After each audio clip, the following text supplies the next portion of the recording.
Hello. नमस्कार विद्यार्थी मित्रांनो. स्वागत आहे एज्युकेटर्सच्या YouTube चॅनलवर. आपण आज पाहणार आहोत 21 फेब्रुवारीचं करंट अफेअर. तर आता मग व्हिडिओला सुरुवात करूया. पहिला प्रश्न आहे 20 फेब्रुवारी 1987. ठीक आहे. डेट लक्षात असू द्या. रोजी खालीलपैकी कोणत्या 2 केंद्रशासित प्रदेशांना पूर्ण राज्याचा दर्जा देण्यात आला? डेट काय आहे? 20 फेब्रुवारी 1987. याचं उत्तर आहे मिझोरम आणि अरुणाचल प्रदेश. ठीक आहे? मिझोरम आणि अरुणाचल प्रदेश. 20 फेब्रुवारी 1987 रोजी मिझोरम 21वे राज्य. घटना दुरुस्ती कुठली आहे? 53वी. ठीक आहे. 21वे लक्षात असू द्या. मिझोरम 21वे असे क्वेश्चन एक्झाम मध्ये विचारले जाऊ शकतात. आणि अरुणाचल प्रदेश मिझोरम 23वे, अरुणाचल प्रदेश 24वे. घटना दुरुस्ती मिझोरमची आहे 53वी. लक्षात असू द्या. हे पहा मिझोरमचं 23, 53 आणि अरुणाचल प्रदेश 24, 55. ठीक आहे. घटना यांनी निर्माण झाली आहे 1972 पर्यंत. हे NEFA चा भाग होते. NEFA म्हणजे काय तुम्ही गुगल करू शकता. ठीक आहे. डेट काय आहे? 20 फेब्रुवारी 1987.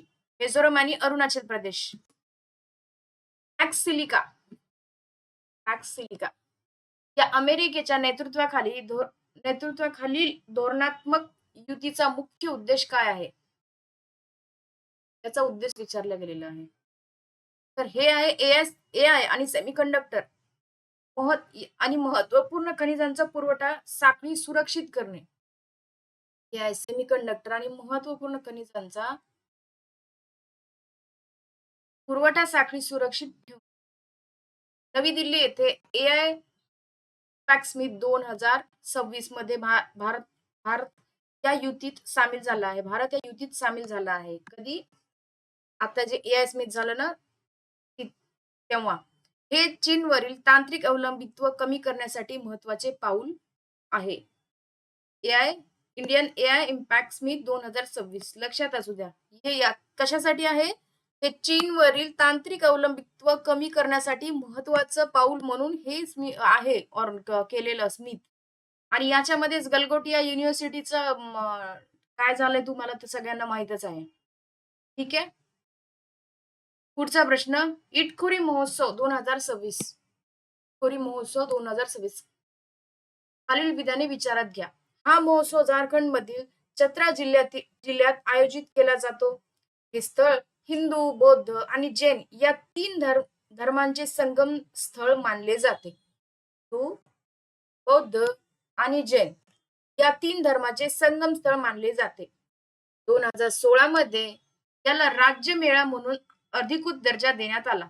नाव काय? इटखोरी महोत्सव. आणि महोत्सव झारखंड मधील चतरा जिल्ह्यात आयोजन केले जाते. तर हे वरील तिन्ही विधाने बरोबर आले. इटखोरी येथील भद्रकाली मंदिर परिसरात हा महोत्सव होतो. कुठल्या मंदिरात? भद्रकाली मंदिराच्या परिसरात.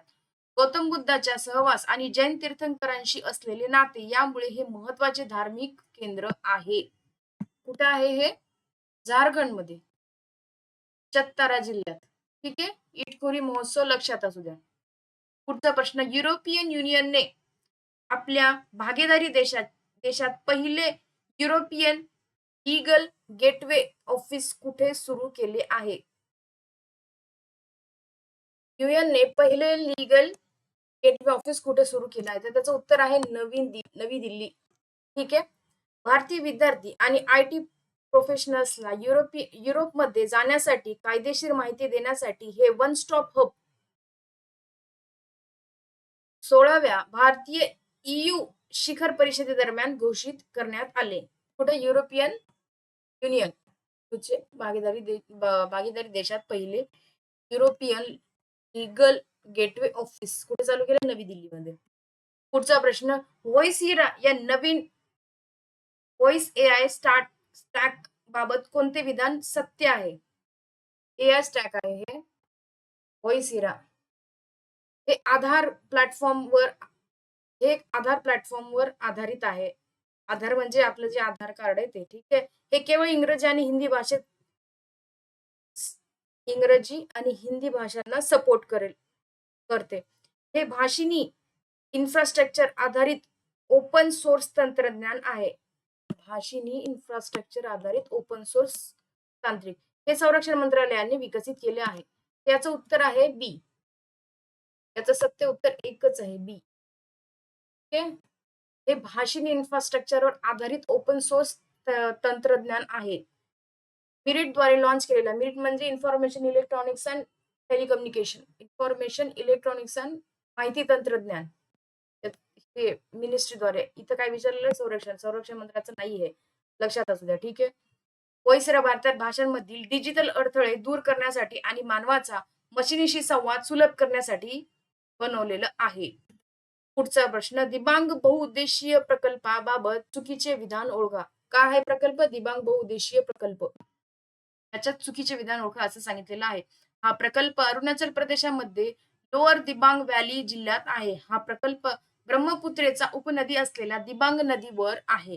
हे धरण पूर्ण झाल्यावर 278 मीटर उंचीसह भारतातील सर्वात उंच धरण ठरेल.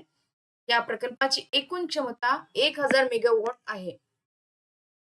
ते याचं उत्तर आहे. हे काय विचारलं गेलेलं आहे? चुकीचं विधान. तर हे विधान आहे चुकीचं. ठीक आहे. बाकी हे सगळे बरोबर आहेत बरं का. दिबांग बहुउद्देशीय प्रकल्प हा अरुणाचल प्रदेशामध्ये लोअर दिबांग व्हॅली ह्या जिल्ह्यामध्ये आहे. ठीक आहे. हा प्रकल्प ब्रह्मपुत्रेची उपनदी असलेल्या दिबांग नदीवर आहे. हे पण लक्षात असू द्या. ब्रह्मपुत्र नदीवर आहे. हे क्वेश्चन तुम्हाला विचारले जाऊ शकतो. हे धरण पूर्ण झाल्यावर 278 मीटर उंचीचे भारतातील सर्वात मोठे धरण ठरेल. हे पण बरोबर आहे. आणि हे चुकीचं आहे. सिंचनातील क्षमता चुकीची आहे. ही क्षमता या प्रकल्पाचे 2880 मेगावॉट. ओके. एकूण 12 युनिट्स इंटू 24 मेगावॉट असं क्षमता आहे. ही क्षमता नाहीये. पुढचा प्रश्न मिलन कॉर्टिन 2026 विंटर पॅरालिम्पिक्स साठी रशिया आणि बेलारुस वरील बंदी कोणी उठवली? या दोन एक मिनिट. मिलन कॉर्टिन 2026 विंटर पॅरालिम्पिक्स मध्ये रशिया आणि बेलारूमवरील बंदी उठवण्यात आलेली आहे. आधी याच्यावर बंदी होती. म्हणजे या कंट्रीकडनं जे प्लेयर्स येत होते ते त्यांच्या कंट्रीचं नाव ठेवून खेळू शकत नव्हते. आंतरराष्ट्रीय पॅरालिम्पिक समितीने ही बंदी हटवलेली आहे. रशिया खेळाडू आता त्यांच्या स्वतःच्या ध्वजाखाली खेळू शकतात. हे पहा मी म्हणलं ना ते त्यांच्या कंट्रीकडनं खेळू शकत नसतील. खेळू शकत नव्हते आधी. आता हे हटवल्यामुळं खेळू शकतात. आणि कोणी हटवलं? आंतरराष्ट्रीय पॅरालिम्पिक समिती यांनी हटवलं आहे. रशियन खेळाडू आता स्वतःच्या ध्वजाखाली खेळू शकतील. त्यापूर्वी 2014 डोपिंग प्रकरण आणि 2022च्या युक्रेन युद्धामुळे ऑलिम्पिक ह्याच्यामध्ये त्यांच्यावर बंदी घातली होती. हे डोपिंग म्हणजे जे प्लेयर्स जे होते ते स्टरलाइज जे गोष्टी वगैरे घेऊन ज्याच्या क्षमता म्हणजे नॅचरली नसतात.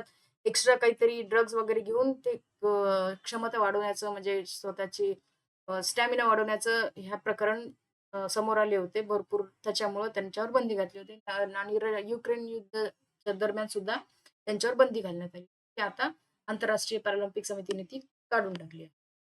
पुढचा प्रश्न 6वी राष्ट्रीय रॉटिंग चॅम्पियनशिप 6वी आहे 6वी राष्ट्रीय रॉफेंटिंग चॅम्पियनशिप 2026 कोणत्या नदीच्या पात्रात आयोजित करण्यात आली आहे? 6वी राष्ट्रीय राफ्टिंग चॅम्पियनशिप कुठे आयोजित कोणत्या नदीच्या पात्रात? ते चिनाब नदी डोडा जम्मू काश्मीर इथं आयोजित करण्यात आली. जम्मू काश्मीरच्या डोडा जिल्ह्यातील शिबनोट येथे ही स्पर्धा पार पडली. चिनाब नदी हे सिंधू नदीची सर्वात मोठी उपनदी आहे. लक्षात असू द्या चिनाब ही नदी सिंधू नदीची सर्वात मोठी उपनदी आहे. तिचे प्राचीन नाव अस्किनी हे होते. सहज क्वेश्चन विचारला जाऊ शकतो. चिनाब नदीचं उपनदी चिनाब नदी ही सिंधू नदीची उपनदी आहे. प्राचीन नाव अस्किनी हे आहे चिनाब. पुढचा प्रश्न 20 फेब्रुवारी 2026 रोजी साजरा करण्यात आलेल्या जागतिक सामाजिक न्याय दिवसाची संकल्पना थीम काय आहे? हे लक्षात असू द्या. तुम्हाला असा एक क्वेश्चन विचारला जाऊ शकतो की 20 फेब्रुवारी 2026 रोजी साजरा करण्यात आलेला जागतिक सामाजिक न्याय दिवस ही संकल्पना म्हणजे इथं थीम विचारली आहे, पण तुम्हाला जागतिक सामाजिक न्याय दिवस हा कधी साजरा केला जातो? असाही प्रश्न विचारला जाऊ शकतो. तर तो 20 फेब्रुवारीला साजरा केला जातो. ठीक आहे. तर या वर्षाची थीम होती renewed commitment to social development and social justice. ठीक आहे. काय होती? Renewed commitment to the social development and social justice. ठीक आहे. जागतिक सामाजिक न्याय दिवसाची थीम आहे ही. कधी साजरा केला जातो तो 20 फेब्रुवारीला. लक्षात असू द्या. संयुक्त राष्ट्रांनी 2007 मध्ये हा दिवस घोषित केला आहे. 2009 पासून तो साजरा केला जातो. समाजाला समानता आणि सर्वसमावेशकता वाढवणे हे याचे उद्दिष्ट आहे. समाजात समानता आणि सर्वसमावेशकता याचा उद्देश आहे. पुढचा प्रश्न. अलीकडेच कोणत्या राज्याच्या मंत्रिमंडळात नेटिव्हिटी कार्ड बिल ला मंजुरी दिली गेली आहे? कार्ड बिलला मंजुरी दिली आहे. तर याचं उत्तर आहे केरळ. केरळ सरकारने स्थानिक रहिवाशांना आपल्याकडे डोमेसाइल सर्टिफिकेट भेटतं. सरकारी सेवेचा लाभ सुलभ करण्यासाठी हे बिल मंजूर केलं आहे. तहसीलदार हे कार्ड जारी करण्यासाठी जबाबदार असतील. असे आपण जेव्हा एज अँड डोमेसाइलचं सर्टिफिकेट तहसीलदारकडूनच काढून आणतो. तर हे कार्ड इनिशिएटिव्ह केलेलं आहे. तर राज्य कुठलं आहे? केरळ. Thank you. तुम्हाला व्हिडिओ कसा वाटला नक्की कमेंट बॉक्समध्ये सांगा. आणि अशाच डेली करंट अफेअर्सच्या सीरीजसाठी आपल्या चॅनलला नक्की फॉलो करा. भेटूया पुढच्या व्हिडिओत.